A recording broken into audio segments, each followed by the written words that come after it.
Networking is actually a lot like dating.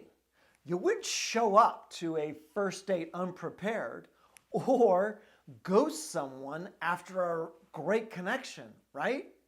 Right? Well, when it comes to building a strong network, the same principles apply. Preparation, effort, and follow-up. So do your homework. Before meeting someone, learn about their work and their interest. It shows you value their time. The other thing is be intentional. Focus on quality over quantity. Build a network of people you respect and who also respect you. And then lastly, follow up.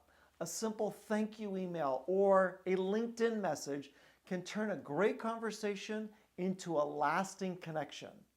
Networking is all about building genuine, reciprocal relationships, not about collecting a bunch of business cards. So treat the process with care, and your network will thrive.